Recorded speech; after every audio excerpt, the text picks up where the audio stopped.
Good afternoon. Assalamu alaikum. Welcome to the Bitcoin era. Whether you know it or not, we live in the Bitcoin times. It actually presents a $58 trillion opportunity. And I'll explain to you, how that happens. If we can get the slides up. All right, as the slides load, I'll just try to begin at least. If you think about human life, right, it's vastly improved over the last 100 years. We live longer, we child mortality is low, and it's a result of a series of revolutions. So the printing press made books cheaper. The Industrial Revolution made manufacturing cheaper. The telecom revolution made messaging cheaper. Computer made calculations cheaper. There used to be rooms full of people who used to calculate where the cannonball would fall, but the computer replaced it. AI is making prediction cheaper. And from there, if you think about what Bitcoin is doing, Bitcoin is actually making trust cheaper. And this is the whole idea behind the presentation.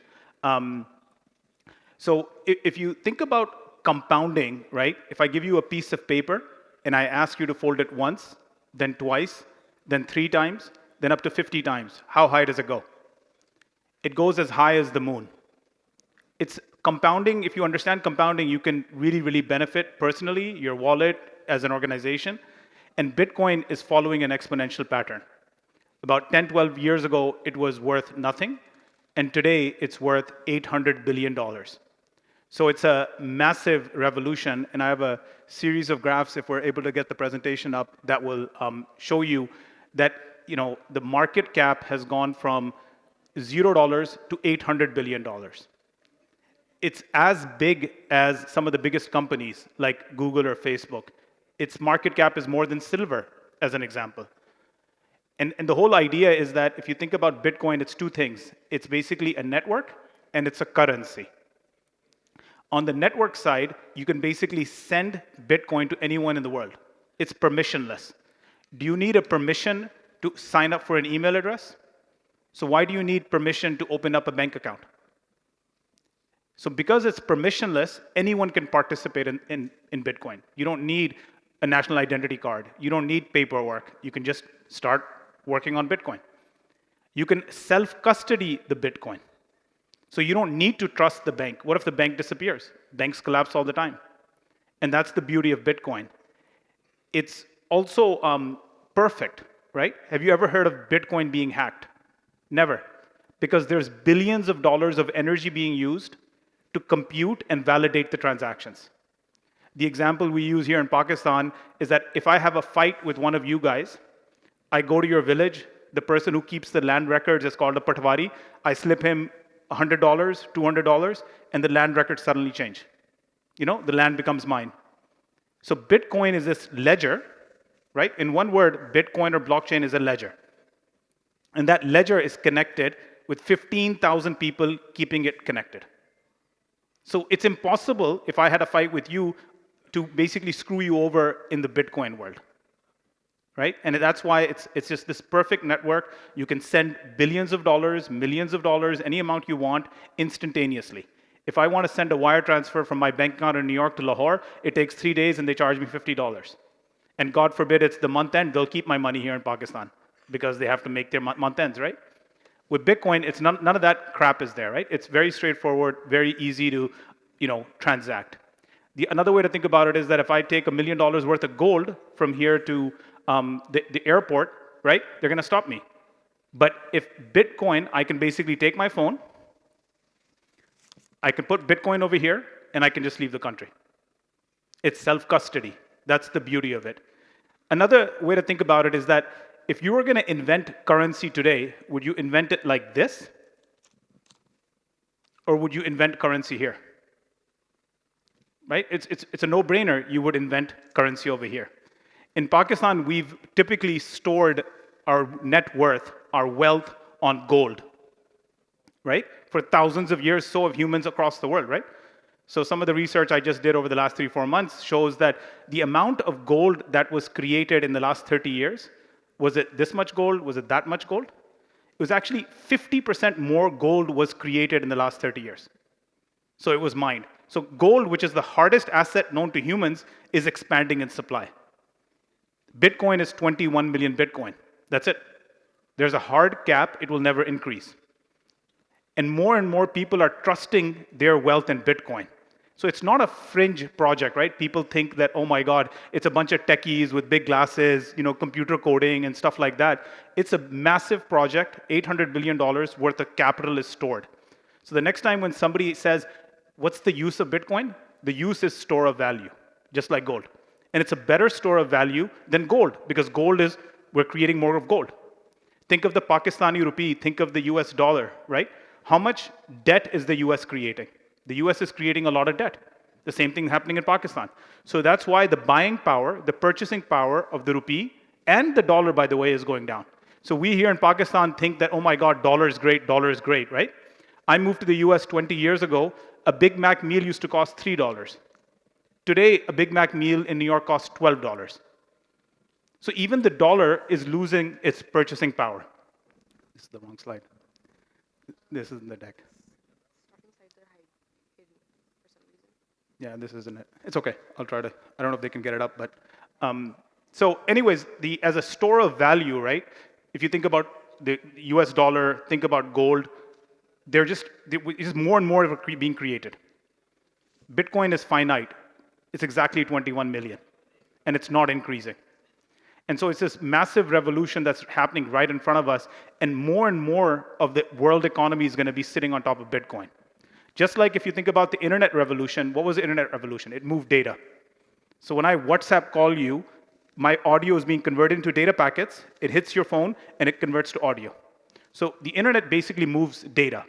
So your food, your YouTube, everything that you're doing on the internet, your banking, is data moving. If you think about Bitcoin, it moves value. So all these applications were built on a network that moves data. Now all these applications are being built on top of something that moves value. And that's the beauty of Bitcoin. And if you think about like worldwide assets, right? I have an amazing slide. I unfortunately can't show it to you guys. The world assets, there are about $850 trillion of assets. So you add up real estate, you add up stocks, you add up bonds, you add up cash, you add up metals, you add up gold. It's $850 trillion. Right now, Bitcoin is just 800 billion. So it went from 0 to 800 billion in 10 years, 12 years. Humans for 5,000 years have been using real estate. We're using currency, we're using stocks. In very short order, 10 years, this exponential wave is happening. So go back to what I shared earlier about compounding. If you get compounding, the life is yours, right? Because if you think about like the smartphone revolution, one day, hardly anybody you knew had a smartphone. 5, 7, 8 years later, everyone has a smartphone. That's how fast technology moves. That's compounding. And Bitcoin is actually following the exact same path. So it's a great way to store your value and store your wealth.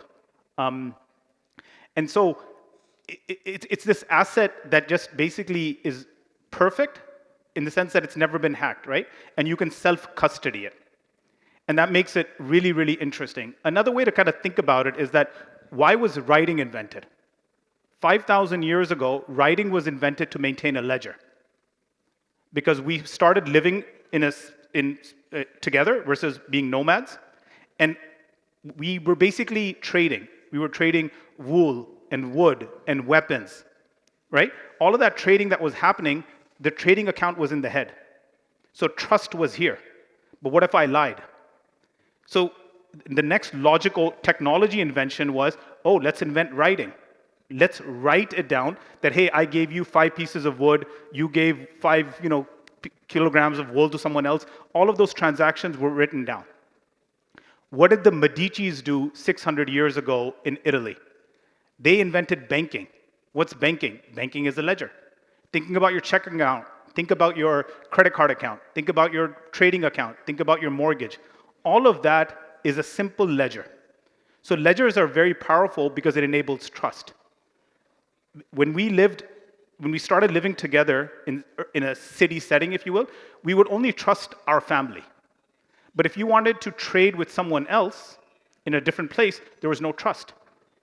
So the Medicis with banking allowed that to happen. Gold coins is another great example, right? There are many, many different commodities. There were beads and iron and lead that was used from a commodity perspective, right? And that was what backed currency, and that basically disintermediated trust between two parties because you would trust the gold, right? A coin of gold is a coin of gold, right? And you would trust that to make the transaction happen. So what is blockchain in one word? It's a ledger. In the case of Bitcoin, it's two things, right? It's a network and it's a currency. And this is what I think people get really tripped over, right? The network is what enables all of the transactions to happen. And the currency is like also a commodity. It's a brand new asset class. You can't think of it in the old way, right? Is this a currency? Is it a commodity? It has properties of all of this, and it's actually better because it's finite. There's a self-custody element to it. There's an aspect of it being decentralized. You don't need to trust a bank. And so this makes it a really, really interesting revolution. And if you look at those growth paths, right, there's multiple exponential waves. There's about 50 million users today of Bitcoin. 50 million today. 10 years ago, there was 1 million. So it literally went from 1 million to 50 million. So the next time you see someone or you hear someone hating on Bitcoin, just think of this pattern, that it went from 1 million to 50 million. Is this pattern going to drop off? It may, or it will continue, right? And my sense is that it's going to continue because it's the first thing that humans have invented that's truly, truly scarce. So today we're at 50 million. In a year, 2 years, 3 years, 4 years, 5 years, where will we be? And if you extrapolate the projections, this is going from a $1 trillion asset class to a $50 trillion asset class. Just like we store our wealth in gold or real estate, people are storing their wealth in Bitcoin. And I think that's going to happen over the next 10 years. And there's another interesting concept over here between if you compare Bitcoin and the rest of the crypto, right? The rest of crypto are technology projects. Some of them are really, really bad projects. Some of them will be really, really successful. But that's just on the side. Bitcoin is going to change the monetary system. And it's basically scaling at a crazy, crazy speed. And it will capture more and more of that value. When you think about real estate, there is a utility aspect to it, that how much do I use it, versus a premium that you put because you're storing wealth in it, which we in Pakistan do all the time, right? But if you move that wealth premium away, because real estate can spread, it's not that scarce, right? Look at Lahore spreading, right? And so Bitcoin is just 21 million Bitcoin. And 19.7 million Bitcoin have been released. Just 1 million or so are going to be released over a year with a lesser, and lesser frequency. And this is a technical concept called halving. And the halving event's going to happen in April. And you're going to watch what's going to happen with Bitcoin. Because the amount of Bitcoin, the supply is going to go down, the demand is going through the roof because the US just approved something called the ETF.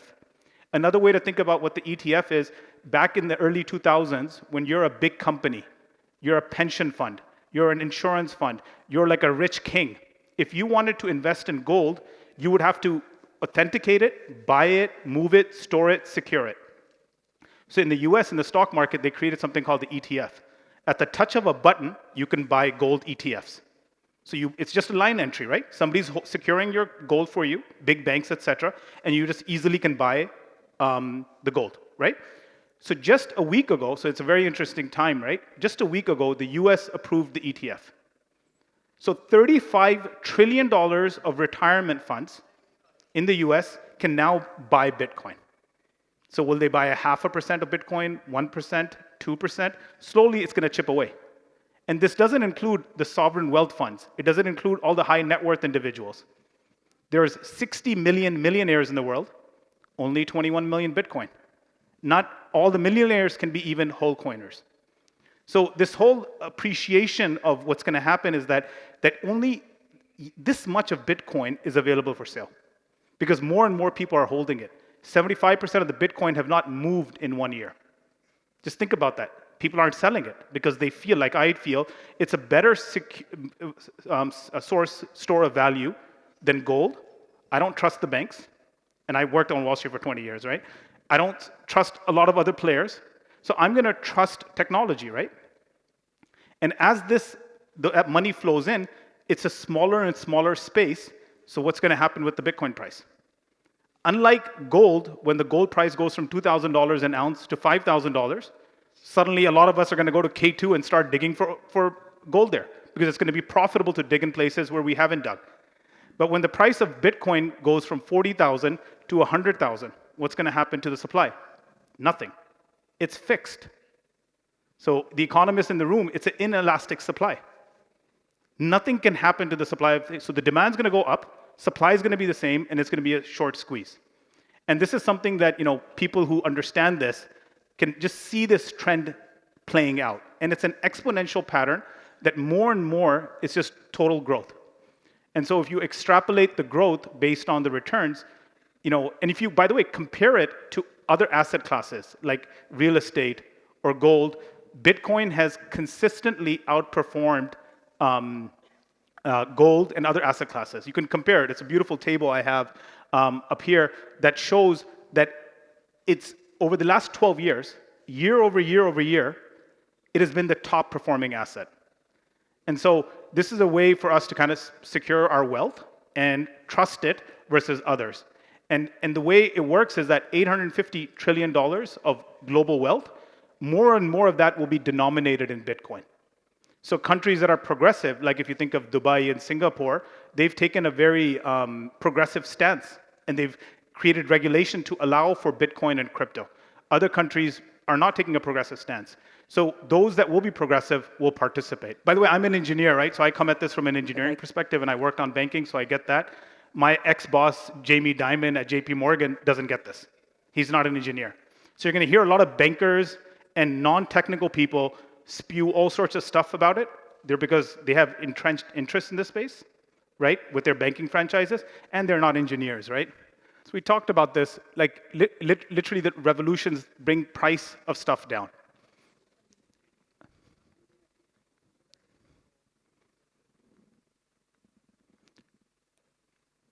And tech adoption happens. I think this went too far ahead. Let's see if we can bring it back.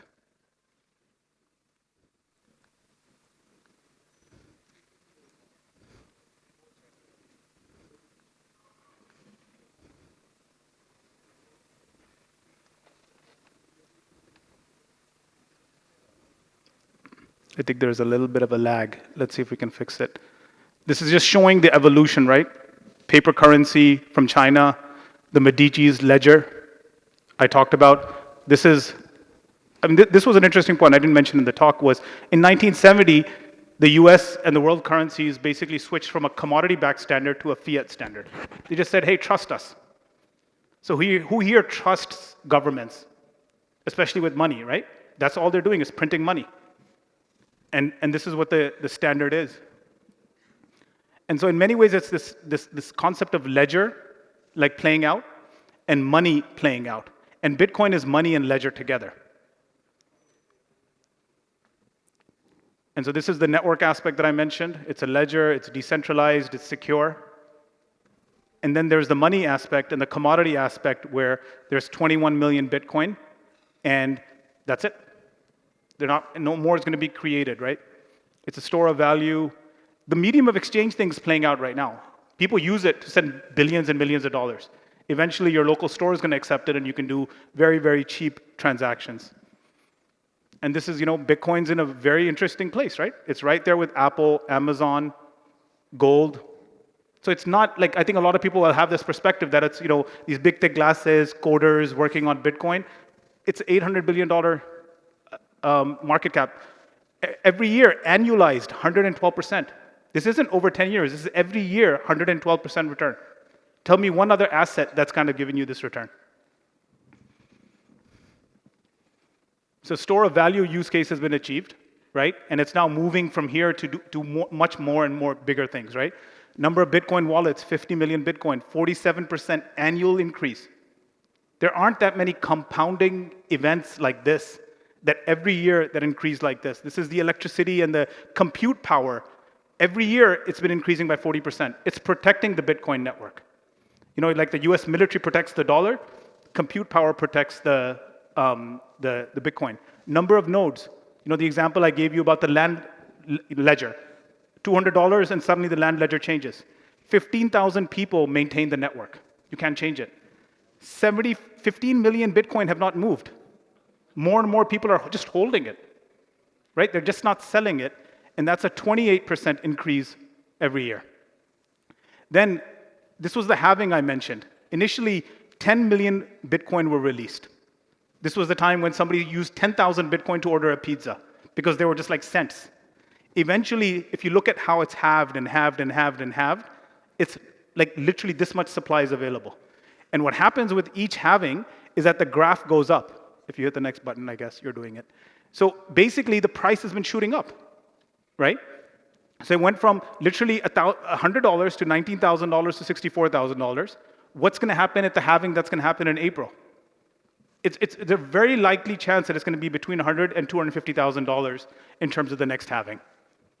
And then transactions. How often are people using it, right? If we go back, 57% annual increase in the number of transactions. Annually, this is how fast it's moving. Show me one other tech that's moving this fast. Next. This was the fun slide I referred to earlier, right? Real estate. If you add up all of these asset classes, Bitcoin is just at the bottom. 10 years ago, it would have been like a dot on this, and it moved from a dot to 800 billion. It's moving up. This is, I think, a fantastic slide, and we'll go back a bit, which shows where people's mindset is. There's something called the negativity bias. Humans are focused on the negative things. I may know you for 20 years, but if I did one bad thing in our friendship a month ago, you're going to remember that more than all the good stuff that we did, right? So over here, people always remember the dips. But if you look at the dip, it's still a 7,000% return. It went from 65,000 to 15,000. It was a 1,700% return, but people are saying, oh my God, it fell. It fell, but it was still a 400% return. So every time people say it's volatile, this, that, just look at this, remember this. And this is where we are. Halving number 4, that dotted line, is happening in April. And that's just about 8 weeks from now. So what's going to happen in the next year? What is your Bitcoin strategy, right? You're as an individual, as a company, how do you deploy this tech, right? That's what you all should think through. If we keep going. The $56 trillion opportunity, where does that number come from, right? And the background to this is that, Pakistani rupee sucks, right? But we're in really, really good company. The Egyptian pound it sucks a bit less. Next. Just keep hitting next. Nigerian naira sucks a bit less. Then Pakistani rupee. Hit next. Next. The Turkish lira is worse than us. Keep hitting next. You can hit it a few times. So we're in really, really interesting company, right? We're in the middle of the currencies that suck. There are currencies that suck less, and then there are currencies that suck more. But we're really in a really, really bad place, right? And the dollar, right? It literally, since the Federal Reserve was invented, the value of the dollar has been decreasing. I gave you the example of the Big Mac meal costing $3. Today it costs $12. Dollar is bad also. US national debt has basically increased. This was the chart I mentioned earlier. Look at Bitcoin right at the top compared to stocks and commodities and bonds and cash. It's literally year after year, it's got the best returns. Next. What was the fastest entity to $1 trillion? Was it Microsoft that took 44 years? Apple took 42 years, Amazon took 24. Bitcoin took 12 years to $1 trillion. That's how fast this is moving. Next. So if you add up the total wealth, it's 850 trillion, it's a 0.1%. It's likely going to be 5%, if not 10, 15, 20. But let's just be conservative, right? I don't want to get excited. I love Bitcoin. But let's assume it's going to take 5% of the world, right? And if it takes up 5% of the world's wealth, it becomes a 71x return. So this is over the next 10 years, Bitcoin adoption is going to be taking off because the trends are there, right? That's my Twitter account, my X account, I guess. If you guys want to follow me, I'd love to share insights on Bitcoin. Thank you all. Thank you, Salahuddin. Thank you so much.